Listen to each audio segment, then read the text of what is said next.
Greetings and welcome, everyone. It's All You Can Geek Gamecast, episode 514. I'm one of your hosts, Jim Gass, joined by Mike Sneedy. What's up? Corey finds out. Boom. And Tony Kokonakis. Hello. I was like, guys, lag? Yeah, well, no. I was like pausing like lag, but I'm like, we've been good. Not jinxing it right now, because last time I said it was good, I think my internet went out literally as I said that to you guys, right? Isn't that what happened after the podcast? I said one of those. Probably. Yeah. Welcome, listeners and viewers, to 514 of the Gamecast. Guys, we had a movie cast this week talking box office stuff. It's just a mess out there. Gaming-wise, industry's booming. It's complete opposite of the movie industry, right? I mean, it's like... One can be done at home. One cannot be done at home. Sony, Interesting. I'm just giving you guys some news early here before getting to what I'm up to. Sony's expecting the PS5 to outsell the PS4 in the first year, and I know why. Because you're home. It's, you know what I mean? Like, I don't know what people are going to be playing on that system, as we've said how many times, but... All the stuff they could be playing sell on their old system. Yeah, but and we'll get into that a little bit here tonight. But so guys, 514. Getting into what we've been up to, guys. I haven't gotten to play any games yet, and I apologize for that.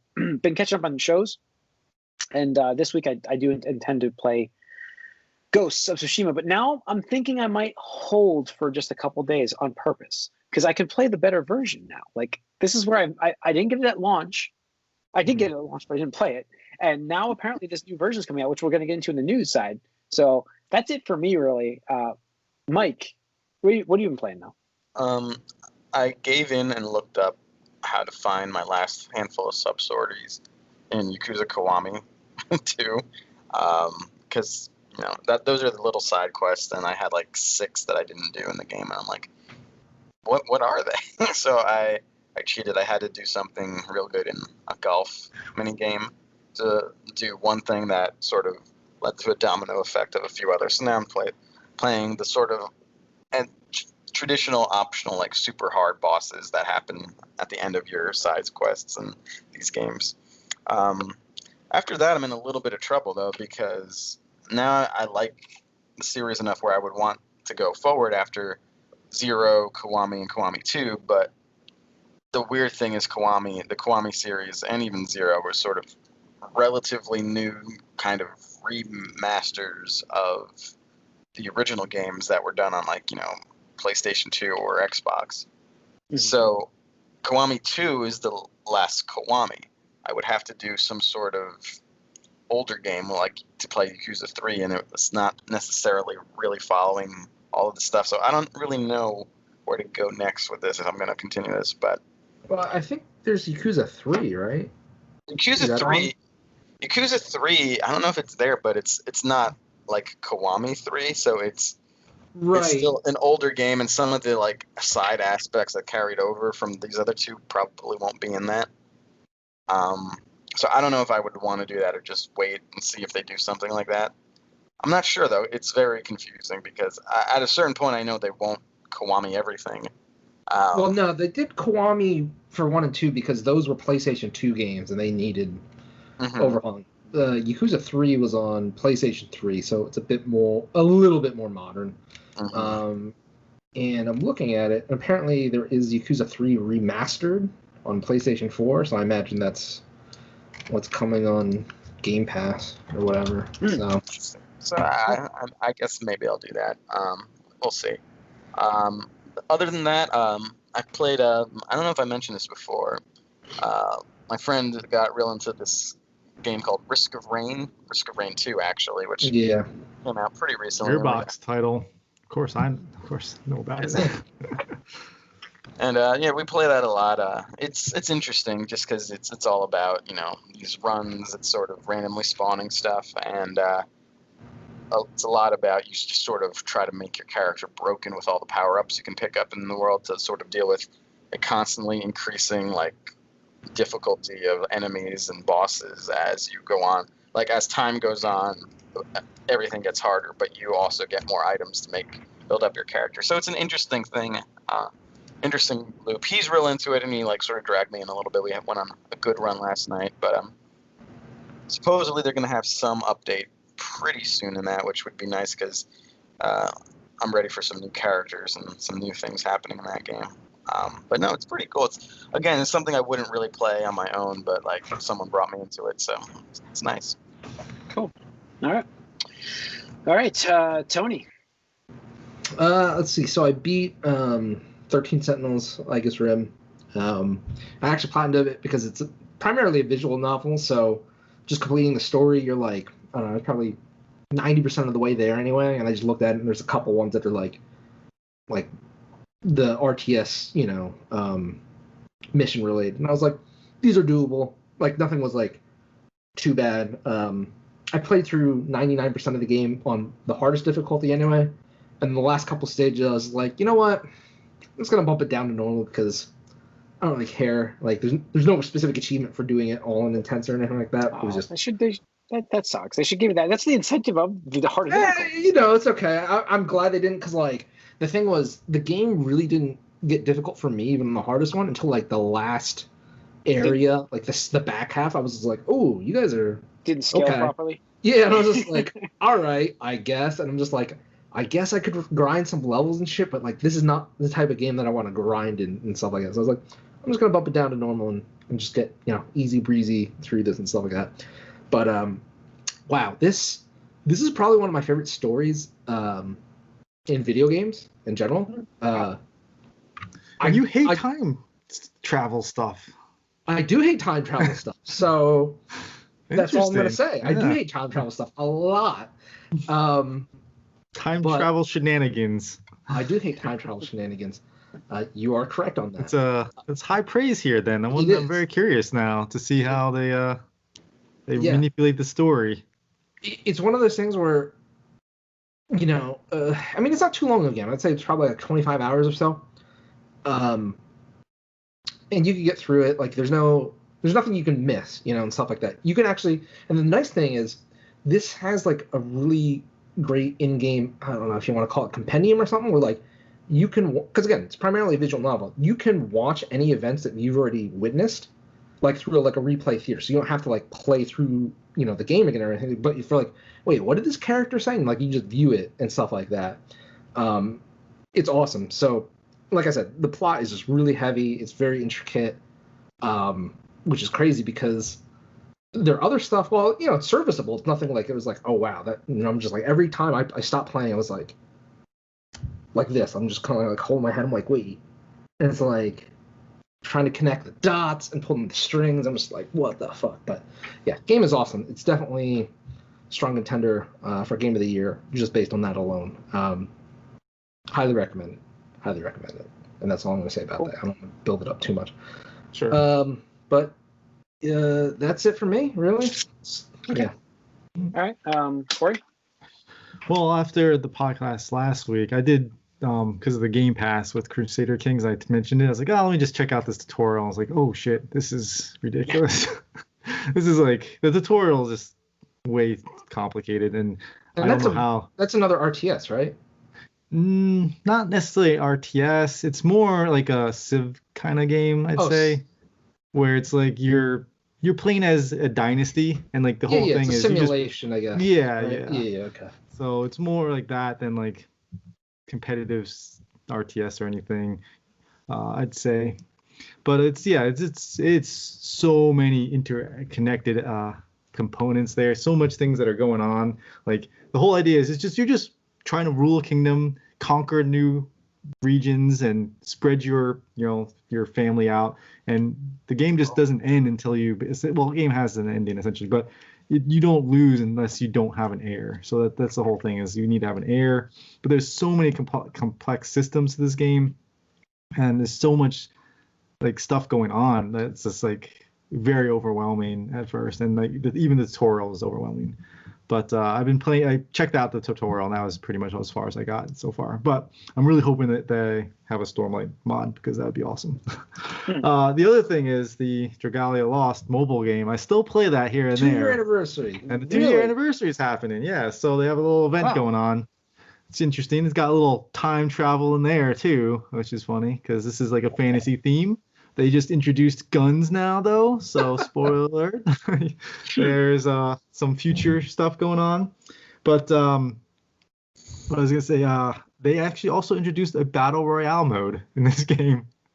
Full on battle royale. It's like 16 people get dropped into a map. It's got the storm wave coming closer and closer, and so it's interesting. That's funny. I like that. I mean, you know. So it's pretty neat. But yeah, this game's been keeping my interest for 2 years. So cool. There's that. Yep. That's it. Cool. That's it. All right. Yeah. Like I said, I've not really been up too much. So that's cool. All right. Let's get into the news here. Let me get the news open. Here we go. Okay. What do we got going on in the first bit of news here? We've got Minecraft coming to Super Smash Brothers. That was the big announcement last week from Nintendo? The big announcement last week. Yeah, it was. Wow.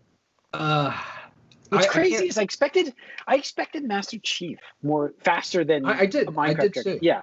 I did too. But Minecraft is one of those things that has such universal appeal. And like, I'll be honest, like when I first saw that, I was like, I don't know if I like this, because I mean, don't get me wrong, I like my time with Minecraft, but it's one of those things where I'm like, I need more guided experience or something like that, where it's not just like, whatever, make your own fun or download a mod to make the game fun. Like, I'm not really into that and stuff. But I recognize, it's awesome for kids, it's awesome for learning, whatever. You can make anything. Yeah, I mean, it's virtual Legos. Yeah, exactly. So I respect it. But the announcement trailer was that, and then on Saturday for Minecraft Con or Minecraft Live, whatever the heck they call it, Sakurai did like a 45-minute presentation on the fighter.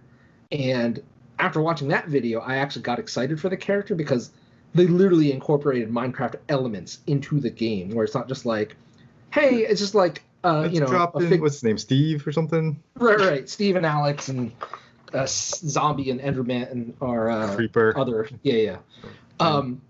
But so the way the character works is you literally mine like from the stages that you're on.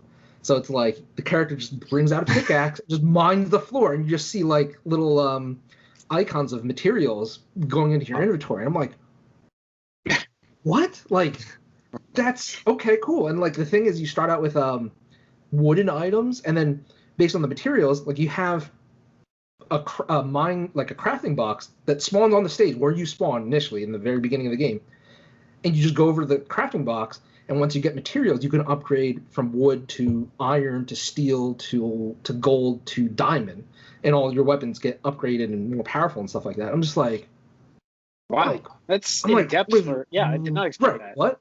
But the thing is, not only that, Sakurai's like, it'd be really weird if you're just like on like Star Fox's ship and you're just mining and you're getting like, wood, right? Like that doesn't make sense. So the game, like we actually had the developers go through every single stage in the game and coded specific stages to have materials. So like if you're on Star Fox, you're gonna get lots of steel and lots of like iron and gold and diamond occasionally. You're not going to get the wood, you're not going to get the sand and stuff like that. But conversely, if you go to the Animal Crossing stage, he even said this in the presentation, like, now if you start digging on the beach, you're just going to get sand, and that's worthless in this game and stuff like that. And it's like, wow. And he's like, but guys, I understand. He's like, we have a lot of competitive players out there, so if we play with a competitive rule set, and that's like Battlefield and or Final Destination, he's like, things will spawn at a fixed rate, so it's like, you're always going to get certain amount of materials and Y crafts or something like that, or digs rather. And I'm just like, holy shit, like that's crazy. But yeah, and then you use that to like make other tools and stuff like. I mean, it is really in depth. I'm like, this is intense for a downloadable character that they're only charging $6 for and stuff like that. Yeah. So, awesome.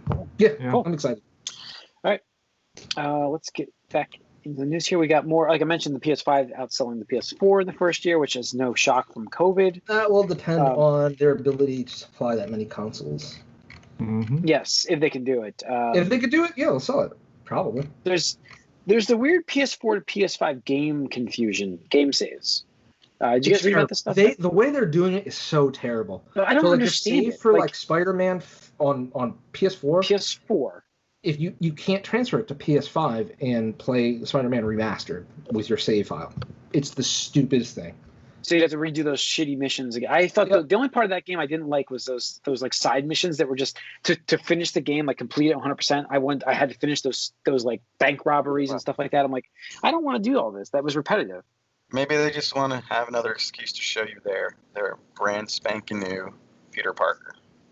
Yes. Oh, we can mention that in the news too. Oh, he does look terrible. They went back. It looks like the graphics look backwards. Like, why did they go back like that? They wanted him to be more in sync with the voice, is what they were saying, right? Yeah, which that's their excuse. First of all, I will say this: I thought the original performance did look a little weird, but so does all facial. But he's also an older Spider-Man in this game. Yeah, whereas this new guy looks younger. This new guy does look younger, and he does look kind of like smoothed out a little bit. He looks too smooth. Yeah, that's it. He also looks closer to Tom Holland. Yeah, which is a little bit of a theory that people have too of why they're doing this. So people are pretty pissed off. Yeah. I mean, Miles looks the same. What the hell? Well, yeah, I guess he looks enough like the actor. I don't know. I didn't know any like sync issues. It seems questionable, but people are going a little crazy with it. As usual. Your PS4 Spider-Man will be a collector's item now, I guess. I guess. Yeah, well, the thing is, I mean, you do sort of. He's the main character that you did sort of get used to in this game and like relate to in a certain way. And now it's almost like recasting. Is he gonna look different in the PS4 version of Miles Morales? Is he gonna be that actor then? Huh? I would assume so, right? It's the same game, isn't it? Pretty much. No, the remastered version is, but the Miles Morales expansion is supposed to be all new. Yeah, I know. I'm sure if but it's Peter, the same on both consoles, I'd imagine. I'm sure if Peter even shows up in that, then he'll be the new one. I don't know. It reminds me. It's almost like if in the special edition in Star Wars they just recast like Luke Skywalker as some other actor. Like I mean, similar to that's almost what this is. Like, yeah, it looks different. It's just so strange because like Spider-Man came out 2018, 2019, 2019. It was last year. Yeah, it was last year. Oh my god! Yeah, it was last year. Why does it feel so? It's I'm pretty sure it's feels like because 2020 feels like it's been 3 years, Tony. Yeah. It's 1 year right now, but it's been 3 years. Really? Like I'm looking this up. No, it came out 2018. No, it was 2019. Wasn't it March? September 7th, 2018. Oh, September 2018. Oh, yeah. Wow. You were really? Right. Yeah. Wow. I thought it was a March game of 2019. I was like, no, there's no way it's only a year old. That's wow. Okay. Anyway, it's just weird that like they did such a quick turnaround. I mean, like, did they not know that they were going to do this? And they're like, you know what? Let's just make a shitty Peter Parker model for the PS4 version. We'll do it better, for the PS5 version. It's just that, and it seems so stupid to me. Like, why? Like, yeah, they're putting extra effort in to do something like that. Seems like, we should just kind of phone this in anyway. It's like, well, if you're gonna like fix this character, why not fix the other characters? So I don't get it. Yeah. I don't know. We'll see. I do know that back to the PS4 thing, we don't know yet if PS4 games can officially be moved. The save games can be moved and used on PS5. No, they can't. We don't know. We don't know because we know that the remasters cannot be used. Like if you're going to play a remaster, your PS4 save's gone. If you're playing a backwards compatible game is where it's questionable. Like it seems confusing. That's where it's most confusing. Like it's a mixed message because they said early on that you could do it, and that mysteriously has been dropped since.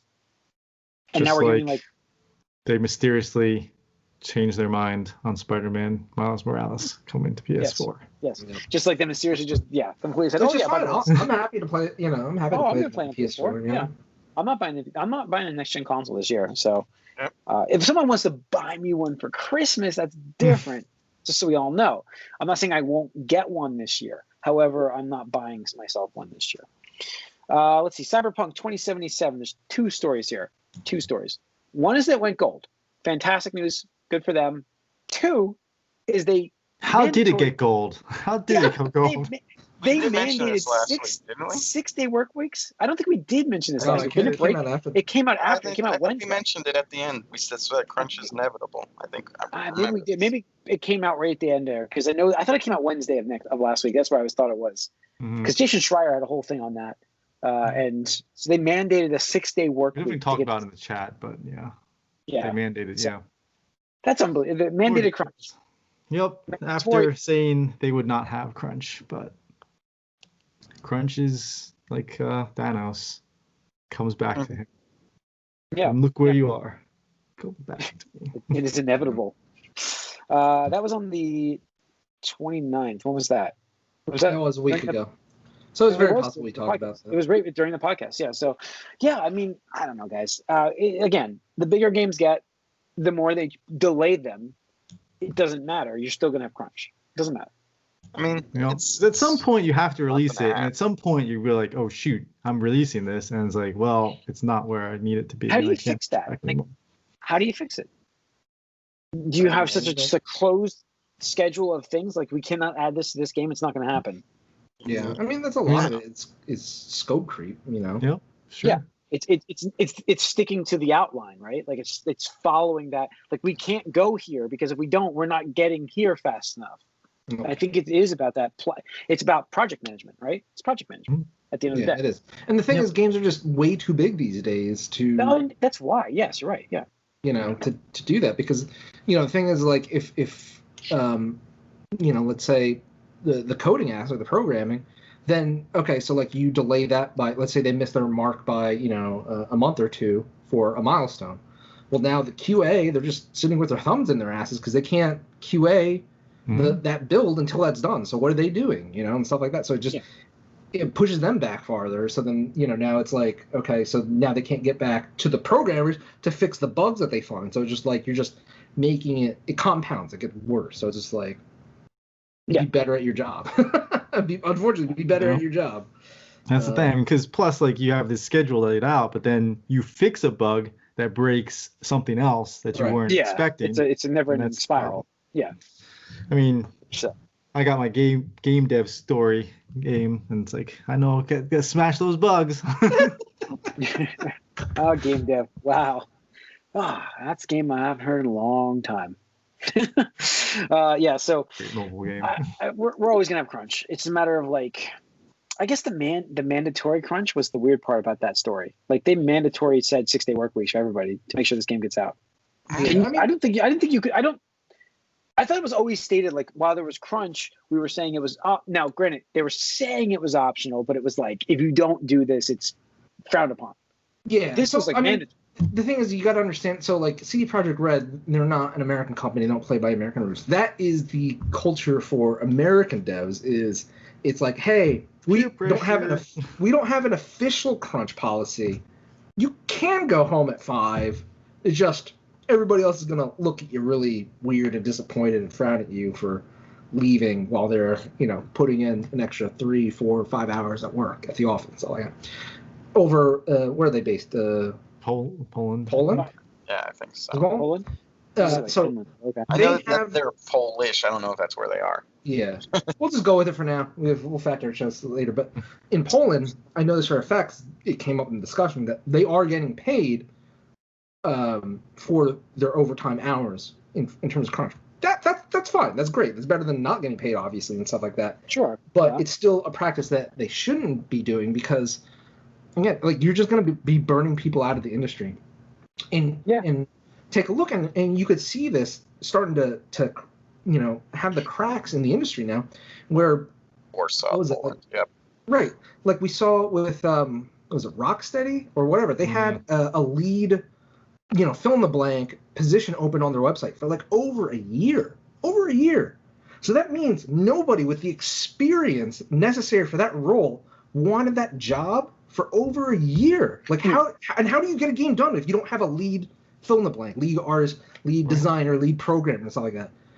And you look at these other companies, and it's starting to happen too. I think even at Retro, they had an opening position for something for a while, and it just got filled recently. And it's like, you guys are just hiring for that now? It's like, when do you expect this game to come out and stuff like that? So it's just, and you know, you go back even further with Naughty Dog. I mean, what's his name? Bruce Staley or Bruce something. Staley, yeah. He's, he took a break, and then it turned into, he's like, nah, I'm just done. I'm good. Yep. I'm good. Well, I'm I done. think there's an Can't do that. article about this whole thing where it's like, how are games going to get better when all the good people are leaving? Like, Right, the exactly. developers are like going, because like as soon as you get to the point where like you are a master of your craft, you're done. Like you're done. You don't want to do out. it anymore. Right. Yeah. Exactly. So it's like as soon as like so you're getting all these people that are just like learning the job and like bright-eyed and bushy-tailed, and it's like, well, we'll figure it out along the way. And I figured it out, but guess what? I figured out I'm done. Right. Like that's my key takeaways. I figured out I'm done with that. Yeah, absolutely. I mean, that you're going. I mean, just there's a lot of people announce like this is my last game. I'm not doing anything more. I mean, you have Smash creator. I mean, he's done after this game, right? I mean, he's done with it. He's said that after every single game. He said that to everyone. Every single one of them. He's like, this game almost killed me. I'm not doing this again. And then he did it again. Like, eventually, it's going to happen though, where he's not going to make another one. He's going to be like, sure, Bruce eventually. Staley. He doesn't do it.